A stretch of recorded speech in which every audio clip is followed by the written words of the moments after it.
In this video, we are going to discuss the manufacture of sulfuric acid by contact process. There are 4 steps. Step number 1 is roasting of sulfur or sulfide ore. So first of all, elemental sulfur undergoes oxidation or roasting, and there is a formation of sulfur dioxide, or the pyrites on oxidation gives sulfur dioxide as one of the important byproduct. In step second, the sulfur dioxide oxidized into sulfur trioxide, and therefore step second is a catalytic oxidation of sulfur dioxide into sulfur trioxide. So here sulfur dioxide combines with oxygen in presence of vanadium pentoxide or platinum as a catalyst at 823 Kelvin and 1 atmospheric pressure, and there is a formation of sulfur trioxide. This reaction is exothermic. Actual yield of sulfuric acid by contact process, it depends upon the percentage conversion of sulfur dioxide into sulfur trioxide, and in order to increase the yield of this reaction, actually this reaction is reversible, and in order to increase the rate of rate as well as percentage conversion of sulfur dioxide into sulfur trioxide, reaction parameters are optimized on the basis of Le Chatelier's principle, and these are the optimized parameters. Now step number 3 is absorption of sulfur trioxide in sulfuric acid to form oleum, or direct absorption of sulfur trioxide into water to get sulfuric acid. So here sulfur trioxide, preferably it is absorbed in sulfuric acid, and there is a formation of oleum with 99.99% purity. Another option is this sulfur trioxide, it can be directly absorbed into water, but this is not preferred because here sulfur trioxide, when it is directly absorbed in water, there is a formation of mist of sulfuric acid droplets, and this acid mist does not easily settle down, and therefore it is dangerous for the workers who are managing the plant, and therefore this sulfur trioxide, it is not directly absorbed in water, but indirectly it is first of all absorbed in sulfuric acid, concentrated sulfuric acid, and oleum is formed, and next step is dilution of this oleum. So oleum, when diluted, there is a formation of sulfuric acid. So H2S2O7 plus H2O gives H2SO4. So in step 3 there is a use of 1 mole of sulfuric acid. In step 4 there is a formation of 2 moles of H2SO4. So in this way there is an increase in percentage of sulfuric acid. Okay, as I said, step second, that is oxidation of sulfur dioxide into sulfur trioxide, it is reversible and exothermic, and yield of sulfuric acid, it is decided by percentage conversion of sulfur dioxide into sulfur trioxide, and therefore in order to increase the percentage conversion as well as rate of this forward reaction, reaction conditions are optimized, that is temperature, pressure, concentration of reactants, okay, use of catalyst, all these are conditions are optimized with the help of or by considering Le Chatelier's principle. So first of all, optimization of temperature or choice of temperature. So overall yield of sulfuric acid, it is decided by step second, which is reversible and exothermic, already I told you, and according to Le Chatelier's principle, exothermic reaction is favored by low temperature, and therefore percentage conversion of sulfur dioxide into sulfur trioxide decreases with rise in temperature. Now look at this graph. When percentage conversion of sulfur dioxide into sulfur trioxide is plotted versus temperature in Kelvin. So as temperature increases 900 to 1500 and more, then slowly percentage conversion decreases, and even at higher temperature the percentage conversion is less than 10%, and therefore at certain lower temperature percentage conversion is highest, that is at 673 Kelvin percentage conversion is almost 100%, but at this 623 Kelvin rate of reaction is slow, or rate is slow, or reaction is very slow, rate is low. Actually both the things are important, percentage conversion as well as rate of reaction. Rate of reaction should be moderate, at the same time percentage conversion should be highest. Too slow reaction, it is also not favorable in, or it is not also good to carry out in a plant, and therefore optimum temperature is 823 Kelvin, at which the percentage conversion is also higher, at the same time rate of reaction is also high. In order to increase the rate of reaction, generally catalyst is employed, and catalyst is a substance which increases the rate of chemical reaction without involving or without changing its composition, without involving in chemical process. So in order to increase rate of oxidation of sulfur dioxide, two types of catalysts are used: platinized asbestos and powdered or finely divided vanadium pentoxide.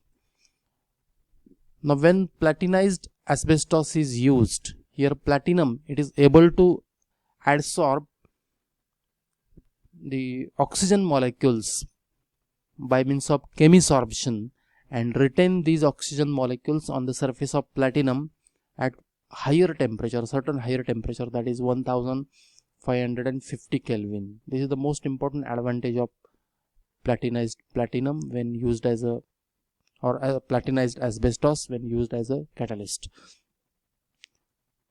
Now when platinum surface is exposed to the mixture of sulfur dioxide and oxygen, preferably first of all oxygen gets adsorbed on the surface of platinum, and this adsorbed oxygen when comes in contact with sulfur dioxide, so there is a collision between sulfur dioxide and oxygen molecules, and because of these molecular collisions between oxygen molecule and sulfur dioxide molecule, effective chemical reaction will occur.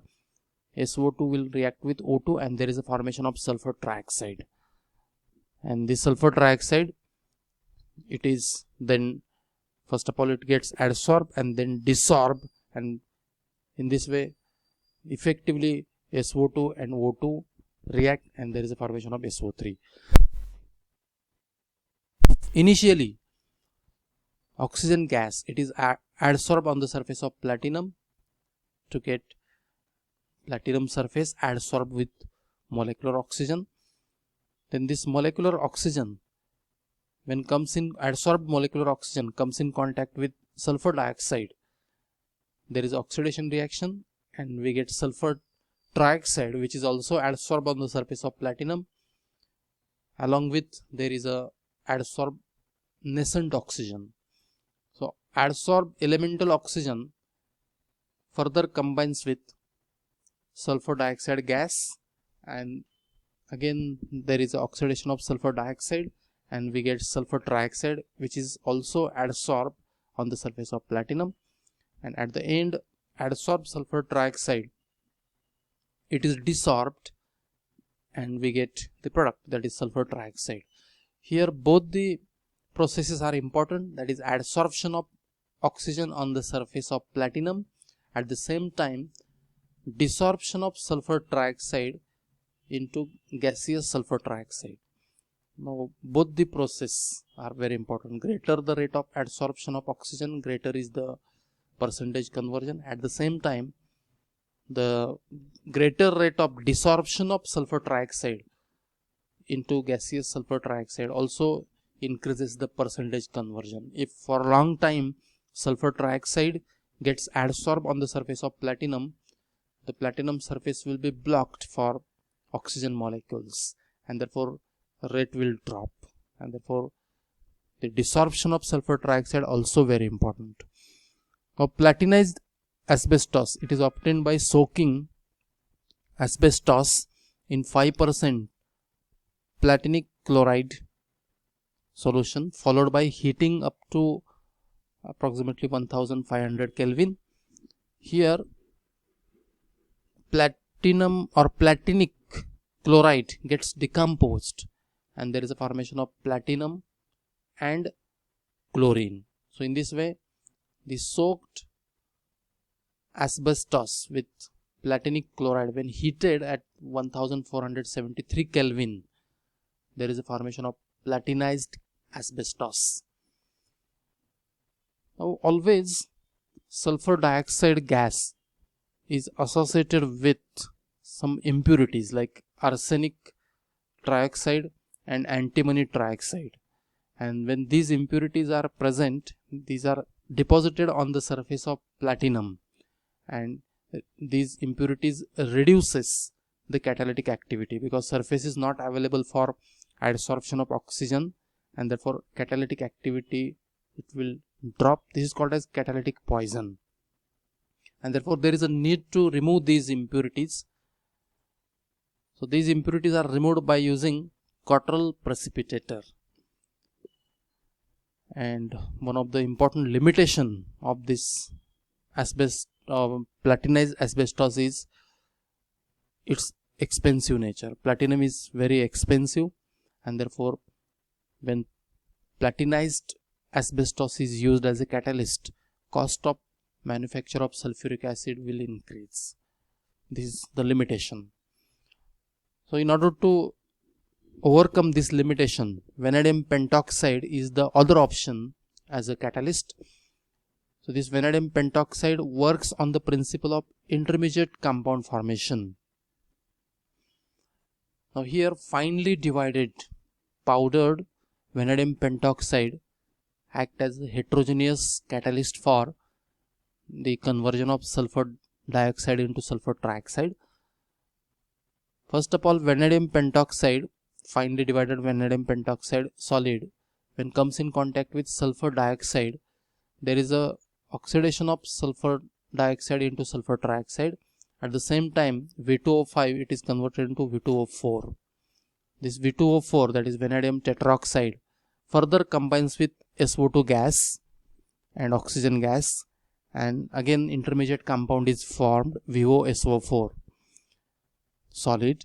This VOSO4 solid decomposed, and we get V2O5 vanadium pentoxide, it is recovered. At the same time we get SO2 and SO3. So in these three steps, actually sulfur dioxide, part of sulfur dioxide, it is converted into sulfur trioxide, again regenerated, or the unreacted sulfur dioxide further again combines with V2O5, and these three steps are repeated. Okay, so here sulfur dioxide gas also reacts with oxygen, and there is a formation of sulfur trioxide. So this is the intermediate compound formation theory. Now the impurities like arsenic trioxide and antimony oxide always associated with sulfur dioxide, but these impurities have no effect on activity of catalyst. But if there is a moisture in the gas, then it reduces the catalytic activity of vanadium pentoxide. Most important thing is vanadium pentoxide, it is economical and easily available as compared to platinized asbestos. V2O5 is economical. Cost of manufacture of sulfuric acid will be less, and V2O5 is easily available. These are the advantages. So both the options are there, as platinized asbestos and vanadium pentoxide, and these two are effective catalyst for the conversion of sulfur dioxide into sulfur trioxide.